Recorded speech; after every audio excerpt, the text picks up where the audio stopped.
Buenos días. Nos encontramos para conmemorar el paso a la inmortalidad del general José de San Martín en su 171º aniversario de la muerte. Nos ponemos de pie para recibir a la bandera de ceremonia.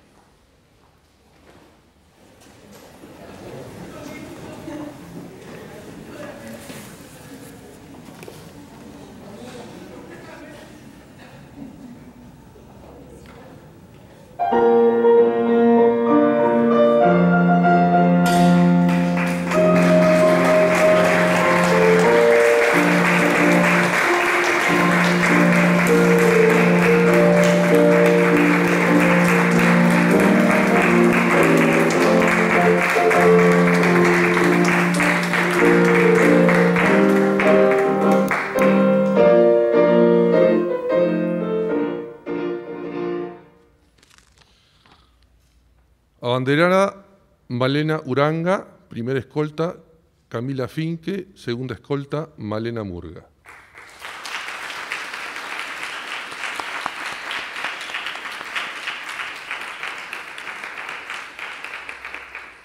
Bueno, iniciamos la ceremonia entonando las estrofas del himno nacional argentino, interpretado en el piano por Marco Jiménez, de sexto año.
Bueno, despedimos a la bandera de ceremonia con un aplauso.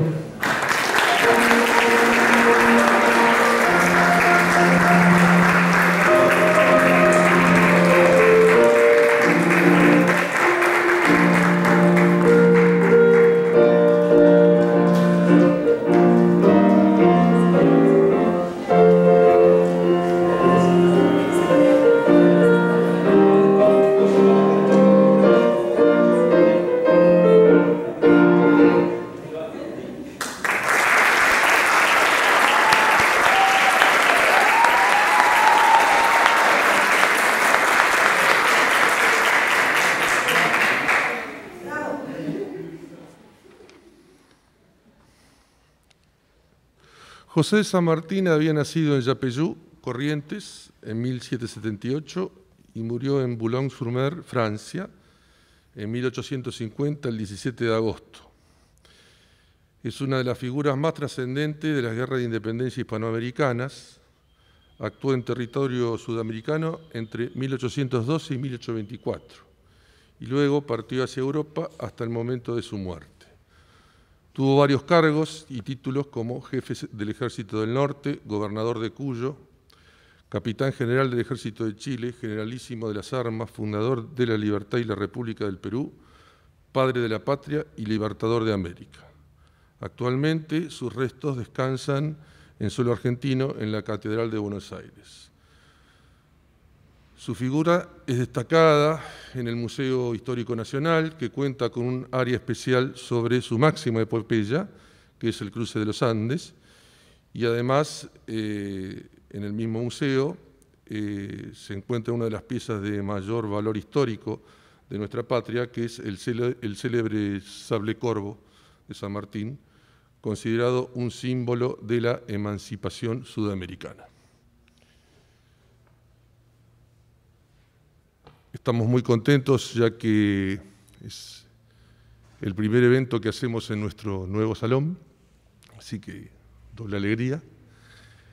Y como en esta ocasión el acto tiene que llevarlo al Departamento de Música, del cual yo soy representante, habíamos pensado en evocar la figura de San Martín desde nuestra disciplina, ¿sí? En algo específico, que es lo que sería la música de cine, es decir, la música para las películas. Entonces, ustedes saben que San Martín es una de las figuras históricas más representadas en la historia del séptimo arte, a veces en forma directa, a veces en forma indirecta, pero nunca pasa desapercibida su figura, ¿no? Entonces la idea era tomar dos ejemplos de algunas de esas películas y mostrar y contar cómo desde la imagen y obviamente desde la música, en donde yo me voy a centrar, los creadores, los compositores, los directores, los cineastas y demás, y también los actores, muestran a San Martín de maneras diferentes según la época histórica, ¿no? Son como dos miradas, ¿sí? Es una manera bien distinta que hay en un caso y en el otro, que ahora los vamos a ver, de cómo cuentan a San Martín. Vamos a ver dos fragmentos, ¿sí?, del inicio de dos películas bastante conocidas. Una es una película de 1970 que se llama El Santo de la Espada, y la otra película es del 2010 que se llama Revolución, el cruce de los Andes. Y vamos a tomar el inicio, ¿sí?, del film, de ambos films, porque allí ya se nota, o sea, los creadores ya demuestran qué tipo de relato nos van a hacer. Y también lo hacen desde la música. La música que acompaña el inicio de la película se llama música inicial o tema inicial, y es una cosa muy extendida en lo que es la historia del cine, ya que es heredera de la ópera directamente, ¿no? Y ustedes saben que en las óperas, en su gran mayoría, hay todo un fragmento de apertura, generalmente de música instrumental, que se llama obertura o se llama preludio, en donde ahí muchas veces el compositor desarrolla el material temático de lo que luego se va a escuchar. La música de cine es descendiente directa de la música de la ópera, porque históricamente se dio así, y entonces es muy frecuente que en el comienzo de una película se escuche música, ¿sí? Siempre. No siempre, pero muchas veces, en el 90% de las películas. ¿Por qué es esto? Porque en principio da un marco a la historia de ficción que vamos a ver, y también esa música de alguna manera ambienta el relato que vamos a ver y escuchar. Por un lado, nos pone en situación de una determinada época, la música ayuda a eso, o nos pone en contexto de un determinado lugar geográfico, y a veces también da lo que se llama una ambientación de género, o da al tono del tipo del relato que se va a ver y escuchar. Vamos a ir al primer ejemplo, entonces, que es El Santo de la Espada, como les dije, una película de 1970, de un director importante, Leopoldo Torre Nilsson. Los más grandes las hemos visto, nos han llevado a la escuela a verla, de la escuela nos han llevado al cine, eso quise decir. Los actores son dos actores famosos, conocidos, Alfredo Alcón y Evangelina Salazar. Alcón hace de San Martín y Evangelina hace de Remedios de Escalada. Y la música es de Ariel Ramírez, ¿sí? Ariel Ramírez es un compositor ya también muy conocido, que está vinculado al género folclórico, aunque no es lo que vamos a escuchar. Y aquí vale aclarar que esta película está basada en una novela que se llama El Santo de la Espada también, que es de 1933, es de Ricardo Rojas, y nos cuenta a San Martín, vamos a llamarlo de esa manera, como si fuese es un San Martín santificado y mitificado, una especie de héroe mítico, casi una deidad, o una semideidad, con un relato simple, directo, sin ambigüedades de ningún tipo, que bueno, en su momento, y ahora también, a veces es un poco criticado porque tiene como una visión muy acartonada o muy escolarizada de San Martín, ¿no? Bueno, entonces yo le voy a pedir a Santiago.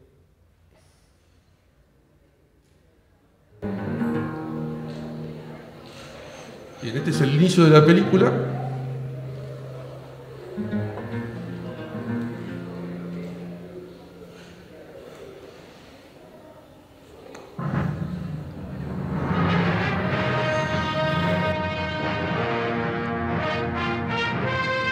Bien, acá hay una pequeña introducción.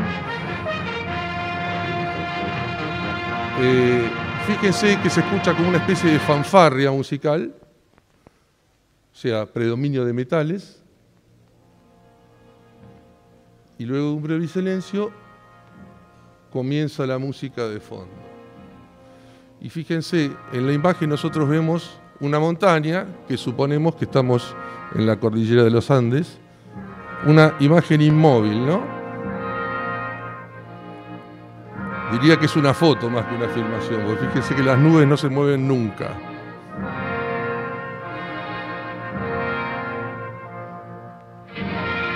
Y ahí entra el tema, que se escuchó en la guitarra previamente. Y aquí está con predominio de las cuerdas. Y debajo de eso hay unos acordes, como un ostinato armónico, ¿no? Con los vientos.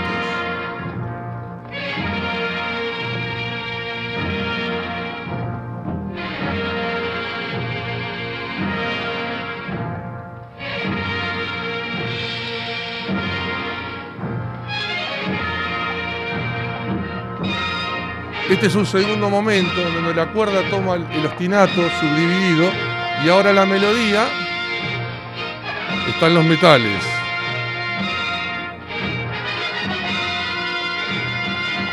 Fíjense que va creciendo la orquestación.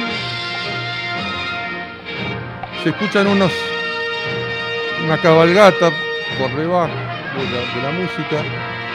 Llega hasta el clímax y miren lo que ocurre ahora.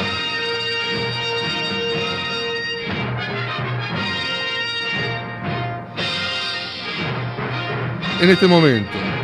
Corte, plano pecho de un personaje que todavía no sabemos quién es, pero todos suponemos que es San Martín. Esta es la presentación. Bueno, fíjense que aquí hay varias cosas para hablar, ¿no? Aparte de todo lo que dije.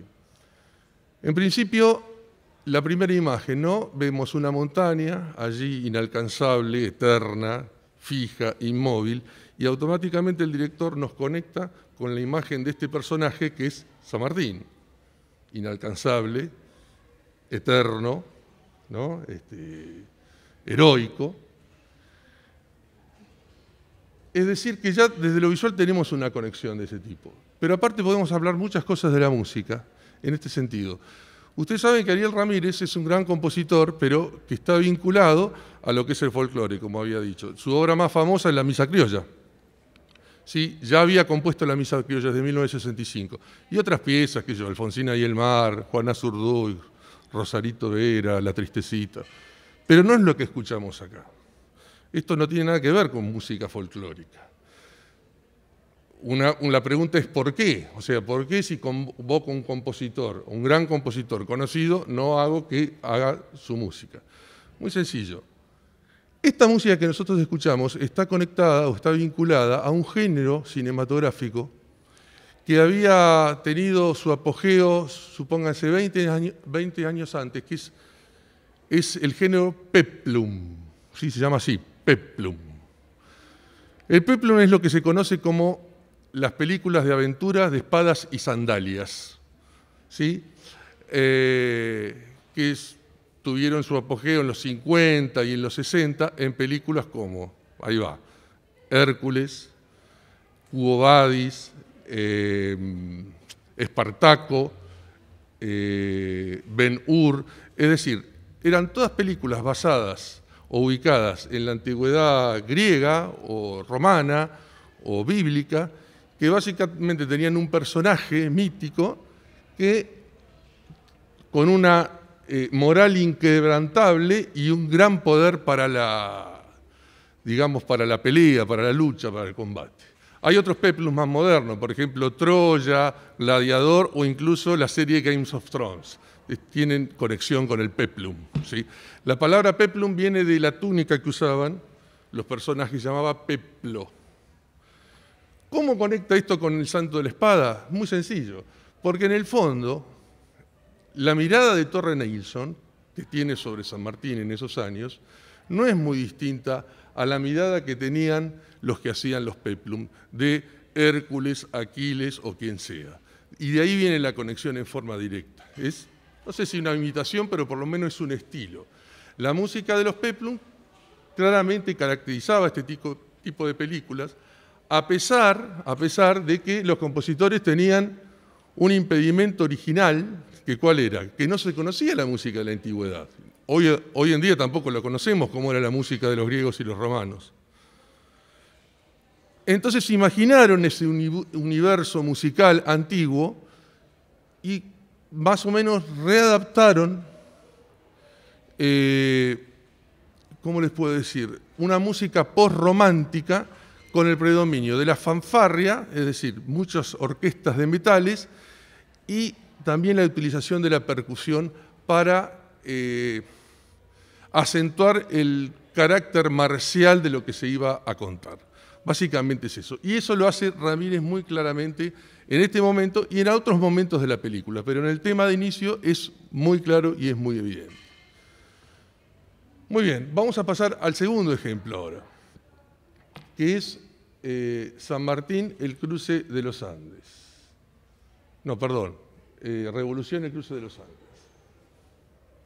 Esta es una película de Leandro y Piña, es de 2010, con la actuación de Rodrigo de la Serna, y la música es de Sebastián Escoffet. Y acá el director nos va a mostrar un San Martín distinto al anterior, ya también desde los títulos, aunque no aparece en forma así evidente, en donde nos muestra un héroe, ya no un héroe argentino, como sí se mostraba en el Santo de la Espada. San Martín es argentino, claramente. En cambio, la propuesta de Ibáñez, San Martín es latinoamericano, más que argentino. Nos muestra un San Martín más cercano a los hombres, más de carne y hueso, y que más bien es un producto de su pueblo y del proceso histórico que estaba transitando en ese momento. Entonces, bueno, le pido a Santiago.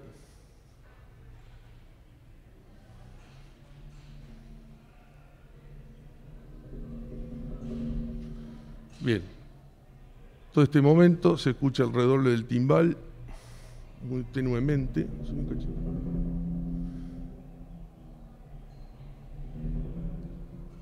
Son unos trémolos y unos glisandos que se usan con el pedal del timbal. Y fíjense que debajo de eso se escucha el viento, que nosotros suponemos va a ser el viento de la cordillera de los Andes. Fíjense que la presentación es desde lo auditivo, no desde lo visual.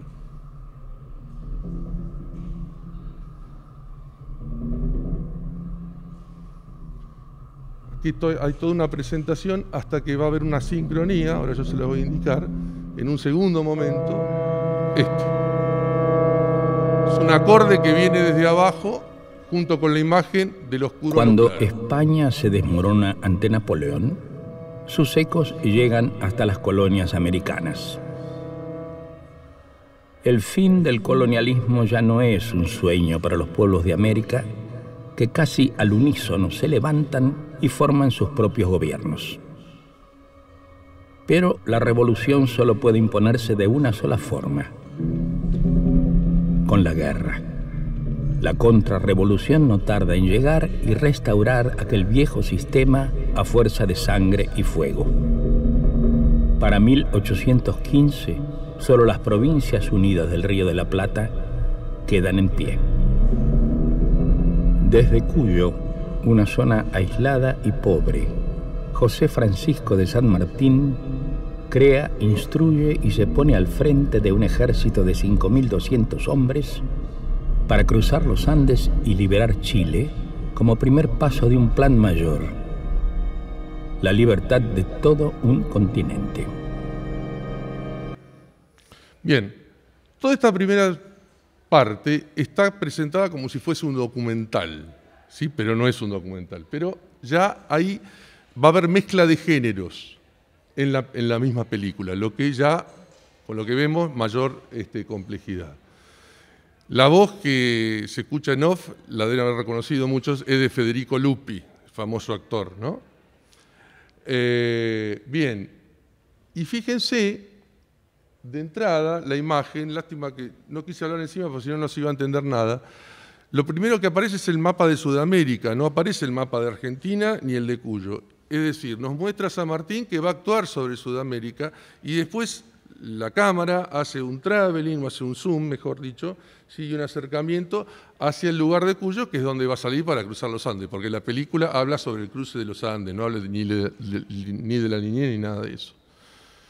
La música es muy tenue, abajo de todo lo que se escucha y de lo que se ve, con unos acordes en vientos muy disonantes y estos redobles de timbal que se escuchan desde el principio.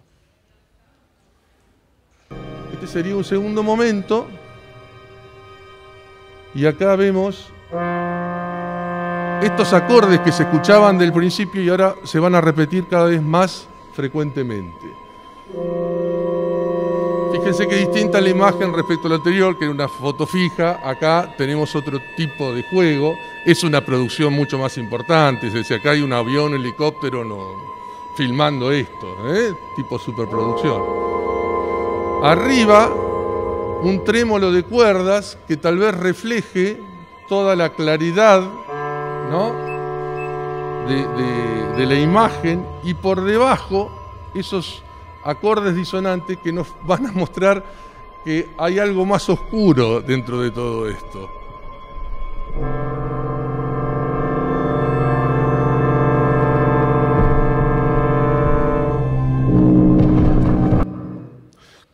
Bien, este sería un segundo momento de la presentación.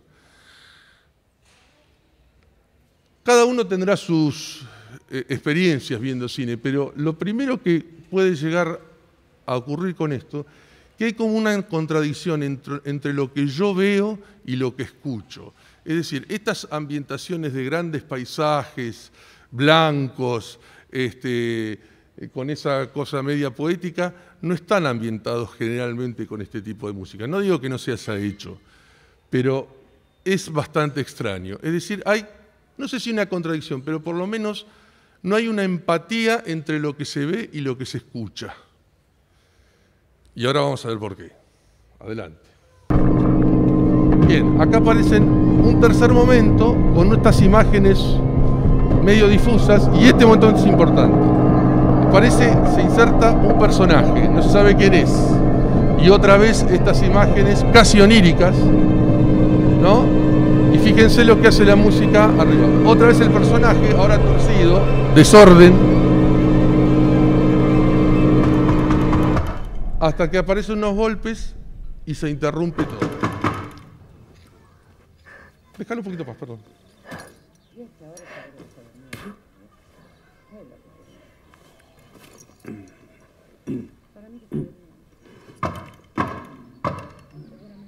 Adelante. Bien, este no es San Martín, ¿no? Si vieron la película recordarán, en realidad era un soldado que luchó bajo las órdenes de San Martín y que le van a hacer un reportaje. Si viene justo en ese momento aparece un periodista, le va a hacer un reportaje. Bien. Otra vez, ¿qué ocurre con la música? Bueno, ustedes habrán escuchado que si lo vinculan con su experiencia sonora de otras películas, es una música que más vale ambiente lo que se llaman las películas de suspenso o los thrillers o incluso hasta las películas de terror.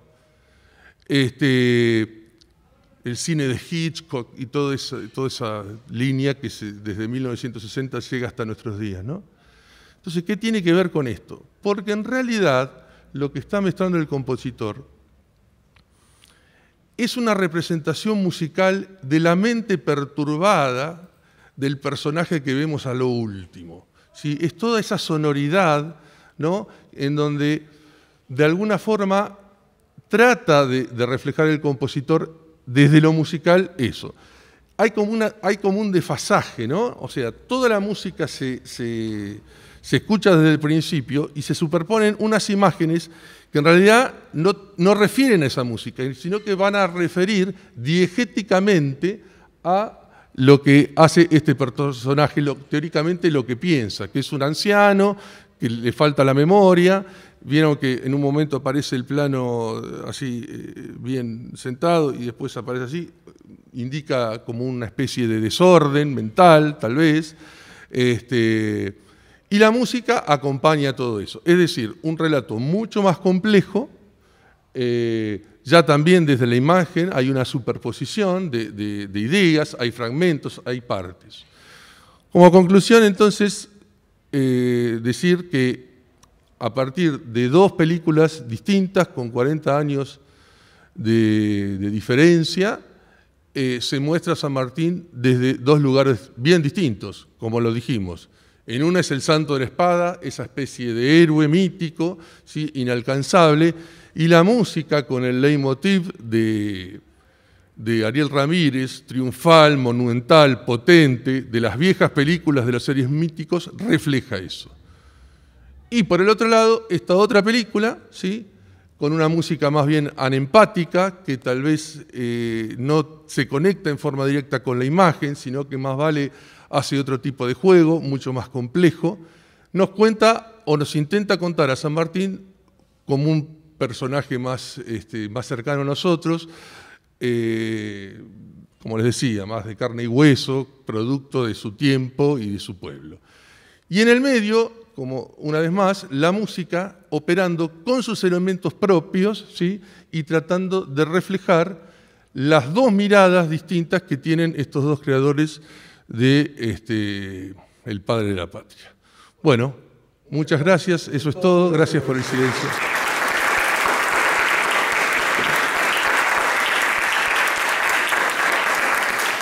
Gracias. Damos por finalizado el acto.